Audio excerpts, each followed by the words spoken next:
Hello and welcome to Phoenix Cinema Podcast. My name is Chris Austin. And I'm Ian Hawks. And joining us today, we have a very special guest, and that is Zalan Pall, the manager of the Phoenix Cinema. Zalan, welcome. Welcome, guys. I'm a big fan of the podcast, so it's my pleasure to be involved. Excited to be here. Oh, so happy to have you on here with us. Yeah, this is a special episode where we're just going to essentially have you introduce yourself to us and the listeners and ask you some questions about your job at the Phoenix and what it entails and how you got there and all the interesting stuff.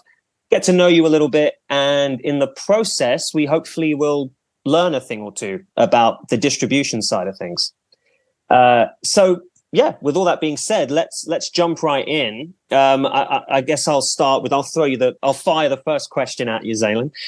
So how did you arrive at being the manager of the Phoenix Cinema? What was your path there?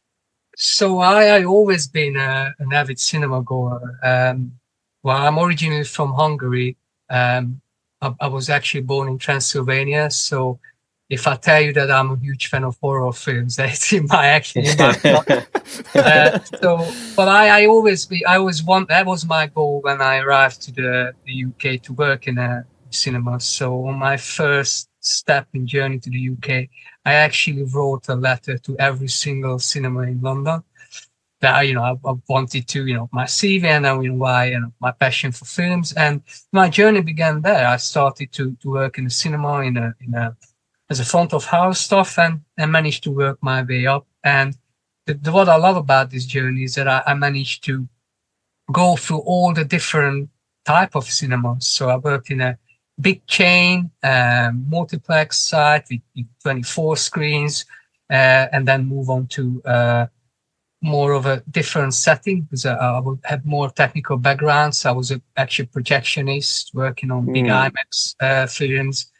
Rewiring those IMAX projectors sometimes, and so it was good fun. But my love was always for independent films. So I got a chance to work for a boutique cinema chain, Everyman, and then from that onwards, I went to Curzon Cinemas, where I learned more about the programming side of things, managing big events. Worked at Mayfair with running a lot of premieres, Q&As with directors, and unfortunately then COVID happened. I moved away to the Netherlands and back to Hungary, and then I was returning. The opportunity of the Phoenix came about, and the fact to work for an independent art house cinema, community non-profit organization, and get involved more in the decision making of selecting films and running the site.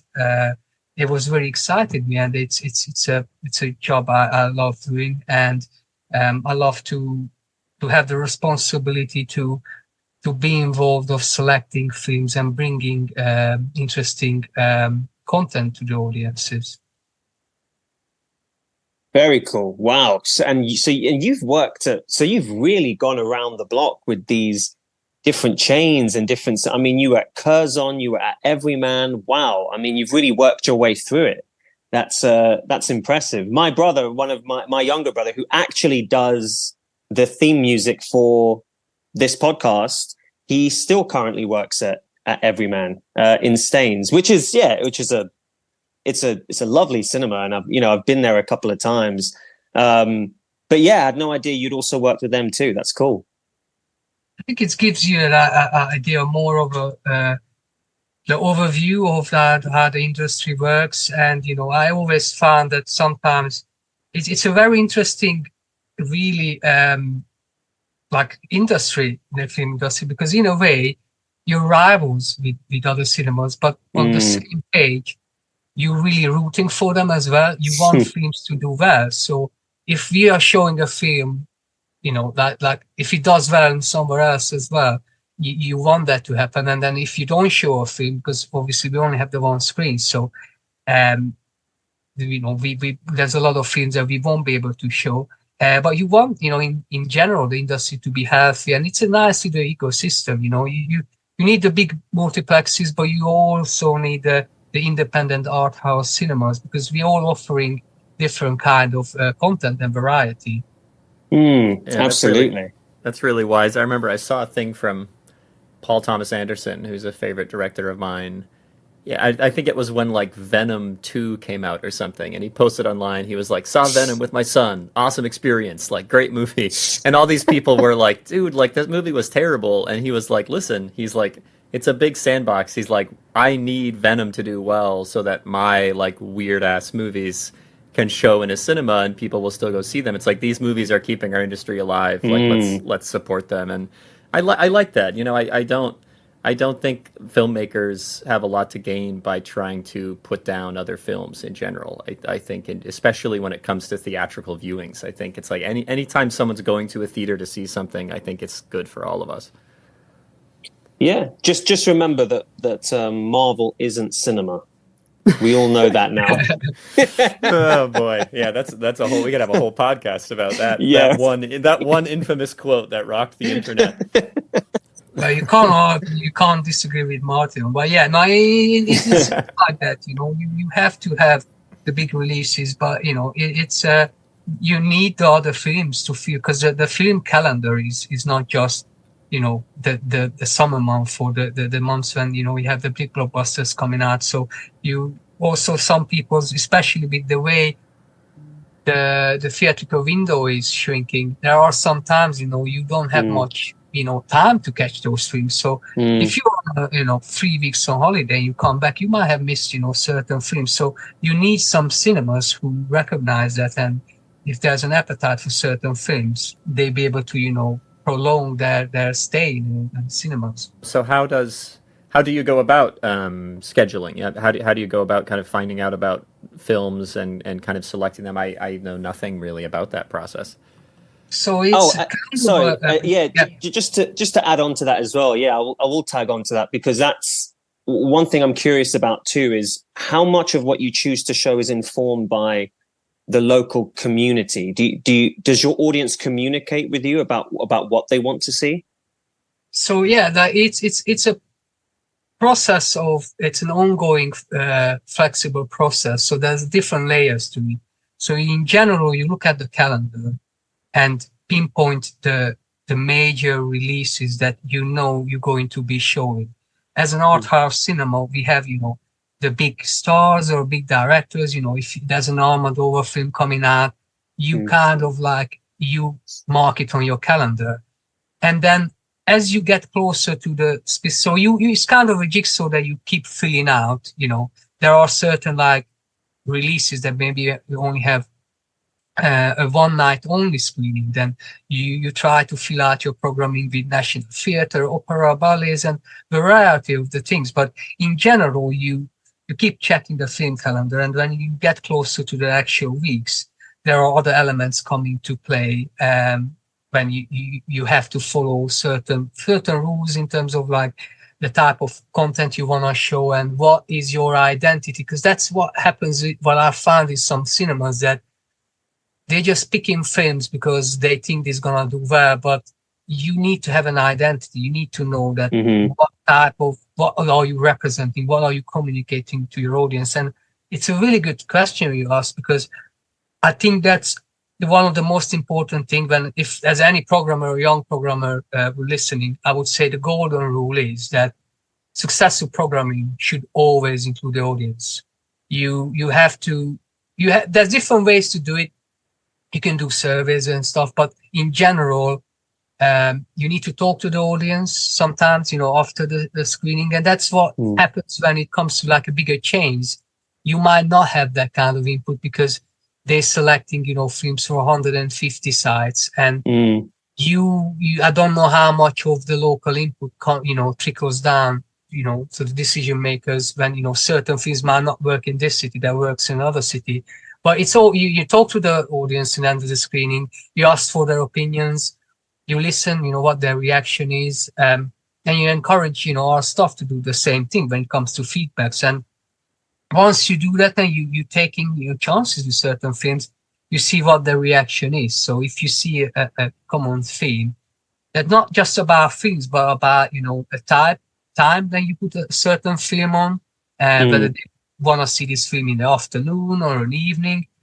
and those things matter. But in general, our rule is, or just the way we do it is like everyone else, that you wanna play the big releases that you could justify the selections. So let's say it won awards, or have like an audience request, or just in generally garnered very good reviews, feature star names, or was made by an acclaimed director. And you think that you follow up articles, you have like an idea of what the industry expects this film to do, what this film would do on the type of cinemas that you play.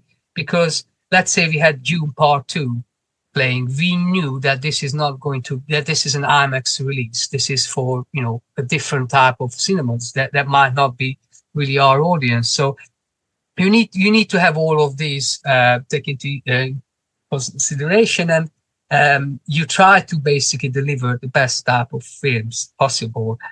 But our job goes beyond that, because as a art house and community cinema, we can't just look at the box office and is this film gonna be making money and successful. Our role is much more important. Sometimes you have to educate the audience. You wanna maybe bring certain films that you think it's tackling an important subject. And those are very important, and it depends on where your cinema located as well, because in general, like rural areas, or rural audiences tend to be older, and often they welcome subtitled films or foreign language films, or maybe you're in an area where the population it's more mixed, and they would like to have a different type of films. And we always we go through those things, but not only just reading about it, because it's everyone can look at what's coming out and who's this and that. What makes it different when you actually engage in a different level. So you go to film festivals, you go to special screenings, you create a report with smaller distributors, because what the big guy's gonna offer, what the terms are, and then it's the same for everyone. But the beauty of my job is, what I really, really enjoy, when you take a chance on a film that may be less than 20 cinemas showing in the country, and that delivers, or that finds an audience. That's really, really key, because then you realize that, okay, well, that's how the industry works. You can't just have the big names. You need to give the platform for independent and young filmmakers as well. And that's kind of you need to find the right balance of how many of those you bring in your programming, when is the particular, or like the timing that would work for that film. And that it's all combined. It's a fluid thing that you look at, every time.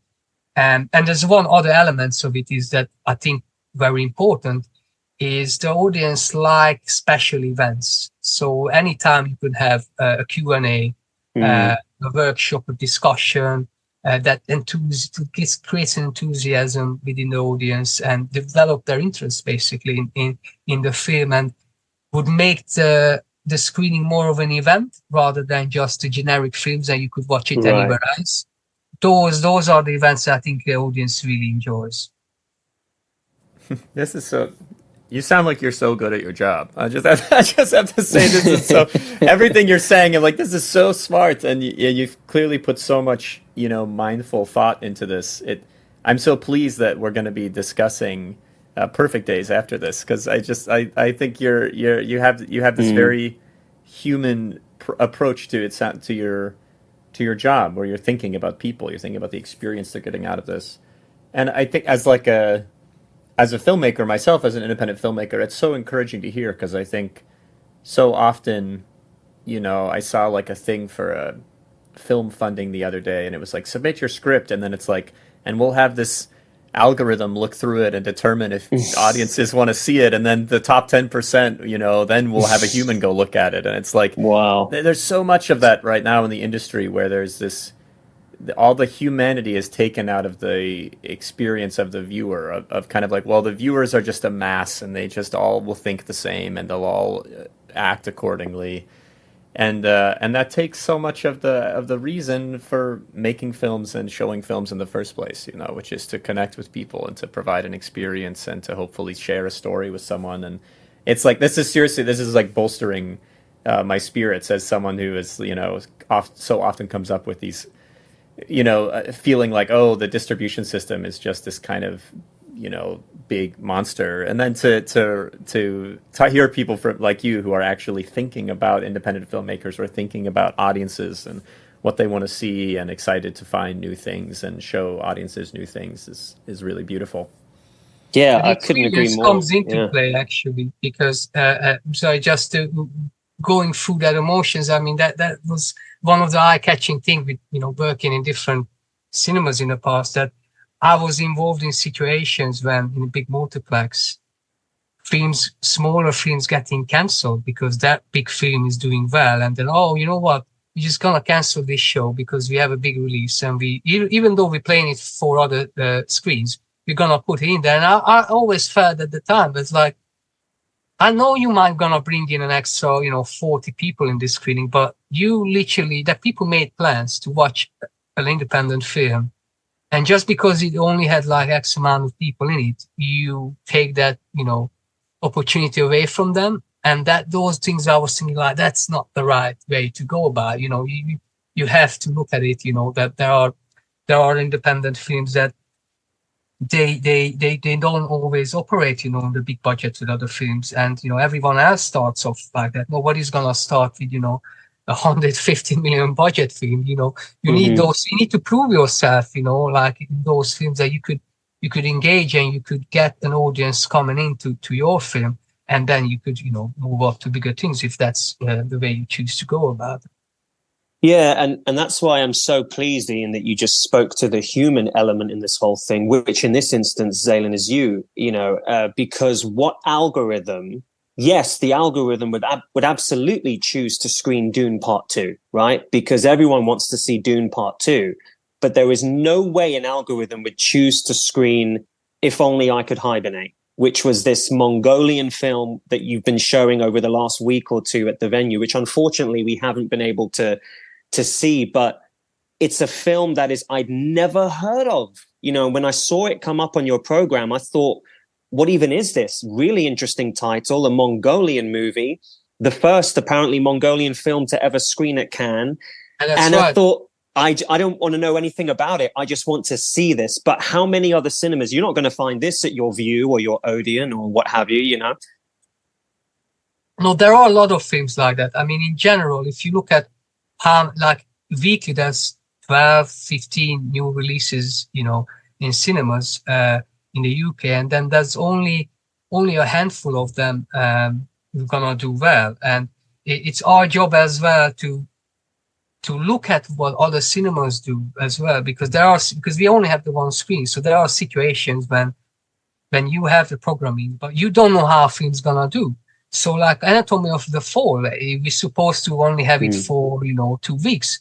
But, you know, that's getting good word of mouth. It's a brilliant film. And then you realize, oh, I have to keep playing this film. I have to give audiences asking about it. They missed it. They want to see it. So it changes, you know, it's one of those things. But also you have to look at what other cinemas are doing, because there are situations where there's a film that I was looking at that maybe we could play, but we couldn't get it on first week, and you see how it performs in other venues or maybe similar art house venues, and if they do well, you're thinking about, okay, maybe I should bring this film in.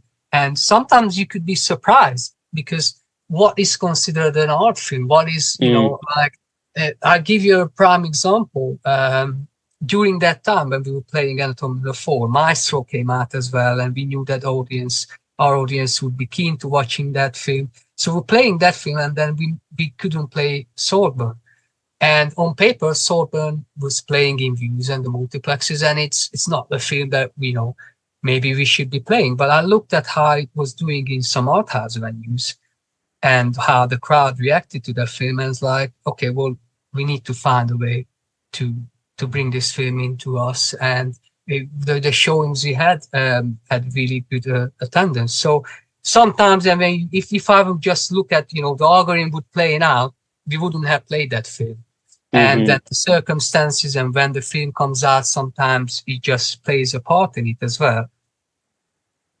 So interesting. It's almost you're having to use, a lot of times you select films on a hunch, right? Yeah, you have a good idea of what your audience likes. So, but you also try to watch the film, try to have a thinking that, because in general, I believe that good films, if really good films, they can find their audience. It's just how long they have a chance to gather those word of mouth and then just go around. So it's usually works out that way. That you need to be, you have to have your own opinion as well sometimes, but you just, after a while, you have a feel of what your audience might like and what the films that they might reject. But sometimes you feel like that this is an important film, or the subject matter. For instance, what you just mentioned, I wanted us to show the first Mongolian film that played in Cannes, and then it's great to see when our audience actually gives you compliments and say, "Oh, well, this never heard of that film. I'm glad that you showed it, because I wouldn't have come to see it otherwise." Oh, that's amazing. That's amazing. I'm just thinking now, have you ever chosen a film and then you've screened it and thought to yourself, oh no. Yes, this is going to go down did. well. I did, yes. You remember the film Mother? Yes. Jennifer Lawrence. Oh, yes. What's his name? What's his name? The wrestler director. Yeah, Aronofsky. It's Aronofsky. Yeah. It was one of those that we had a lot of people walking out of that film, and there are sometimes the films that just maybe hits the audience in a different way. So that wasn't really but in general, I think it was still an intriguing movie. And it's kind of, I couldn't have foreseen, how people reacted to it. And then in general, it's a big name director, really. So I felt obliged to give this a chance. But I think that the issue also, sometimes it's not the way the film be marketed could be an issue when it's out of your control, because we had a lot of young audience coming in thinking like, oh, this is gonna be a J-Lo film, that the younger crowd, and they were not expecting that type of right. film. So sure. they were like, it's this kind of your multiplexy kind of crowd is still filtering in, and then you're thinking, oh well, that's they're not gonna last, Yeah. What I would say, I would never recommend you screen Antichrist by Lars von Trier. We just recently watched that with our friends. In our film club, and it was that was an experience. You always when Lars von Trier's name is on the poster, it's going to be a pretty niche. Right. It's going to be a niche audience. Yeah. But also to go back to what you were saying as well, Zalan, growing up in Hungary, in Transylvania, I'm curious, were there any key films or cinematic experiences that really informed your appreciation of movies, that forced you to write those letters to all the cinemas in London?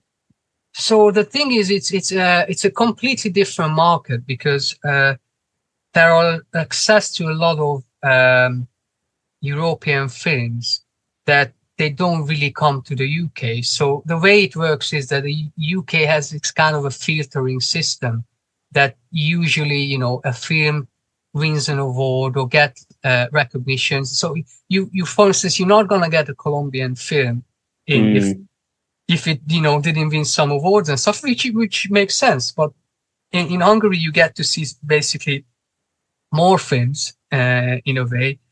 So it gives you the platform to actually experiment and watch. But in general, it's when you fall in love with cinema, you fall in love with certain directors of films. And for me, it was David Lynch. So when you watch a David Lynch film in a cinema first time, like an Eraserhead or Lost Highway or Mulholland Drive, stays with you, and then you feel like that, okay, well, I'm feeling some emotions, I'm feeling some connections with this medium that is, is quite deep, and then you fall in love with it. And it's a different type of system, because the way the film industry operates in there as well, and the Hungarian films getting made, you might say that they might not get as much like support than in some other countries. And you could say in the UK as well. I mean, if you look at the British films selections in general, and then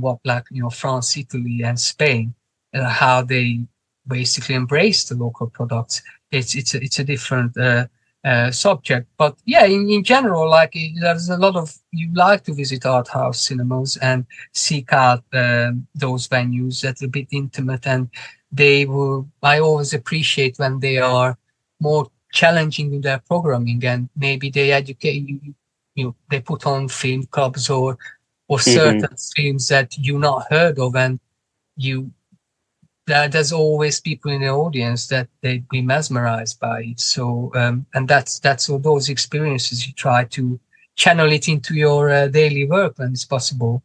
I was gonna, and you kind of spoke to this earlier, but one of my final, I guess, questions is like, we live in a world where a lot of people are saying that, this industry, particularly going to the cinema in person, is kind of dying out or doomed. And I would just love to hear your thoughts on what value you have seen as someone, doing this programming and interacting with your audience, what value you have seen for a community to have a cinema and for people to go to the cinema.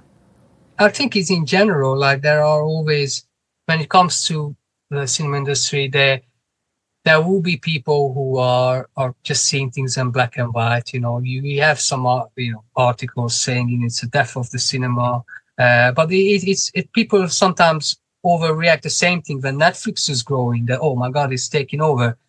And then when it drops down again, oh wow, it's collapsing. It's like, no, there's always a middle ground. But this is an industry that it's an ecosystem, and that's why I don't like the idea when people saying that it's streaming versus because there's a clear evidence that two things go hand to hand. That streaming won't survive if there are no cinemas. Streaming won't survive. And then there are some instances streaming could help certain films. They can't just be the bad guy, because there are some films that, as you mentioned, they're not every cinema thinks, unfortunately, like we will be giving the platform for certain films. So if you made a film and there is not good marketing, or the distribution is not good behind it, because let's not face it, there are some films that they get done by a bad, like the way it's been distributed and marketed by the studio. So that's also how much money they put behind the film.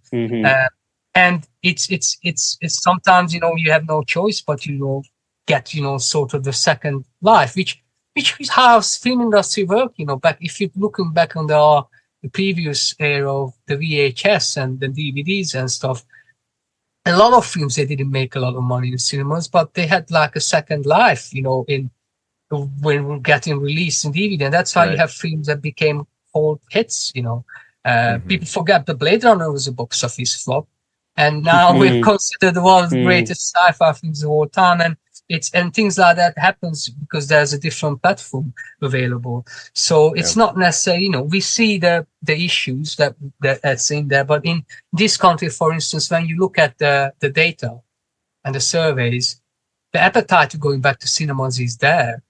We see a big resurgence of repertory cinemas. So audiences want to see old classics. They want to see films that they've not seen before, because they want to experience it in a cinema.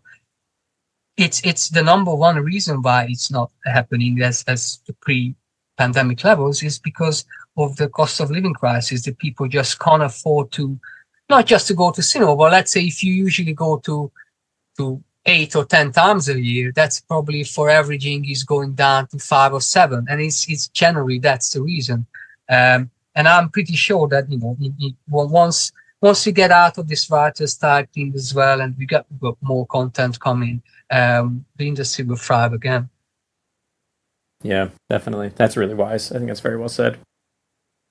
Yeah, and it's so true. You know, they have to work hand in hand because I mean, even some awards bodies, if you're a movie that wants to be recognized for any sort of award or Oscar, you have to have a theatrical window, don't you? You have to play in a cinema for at least a week, I believe. There's something silly about the Something Oscars. like- Is something like, yeah, it has to be like a week in New York or LA or something. You get these silly things where like a Netflix Right. releases the movie for like 1 week in like a couple cinemas in New York Sure. City just so Yeah. they can qualify for awards. But, Yeah. At that point, it's just getting a little ridiculous. But there are positive signs as well, actually, because like I'll give you the example, you know, in this country, there is a issue I think it's changing for the right, you're going to the right direction, but people in general, there's this assumption that they don't like subtitled films.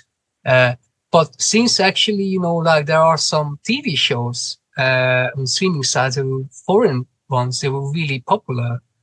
Then all of a sudden there's a surging there, okay, well, maybe we can accept, you know, subtitles in foreign films, and then actually those things were had.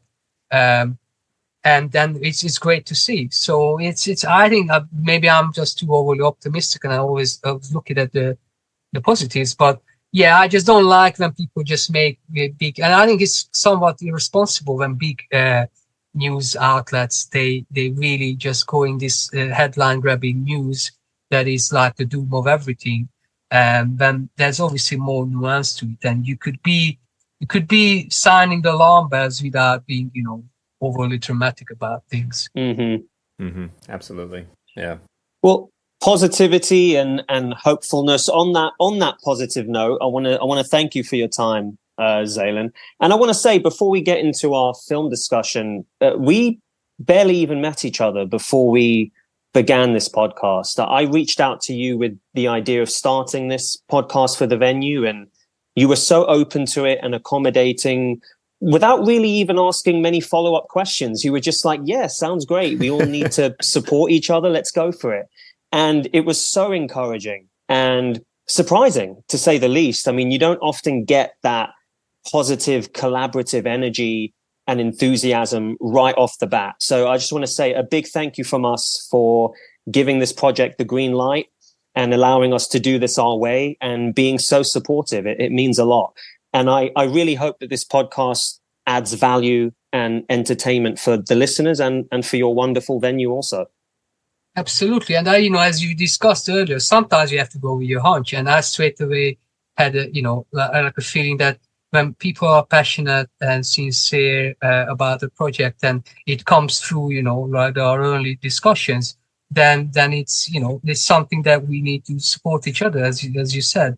And it just come across, and I think that's how we should. Because I always remembered Edgar Wright saying that he never forgets his first film and the first cinema he picked up his films. And it's like, you know, after a while, the a lot of chains, and you got all those rejections.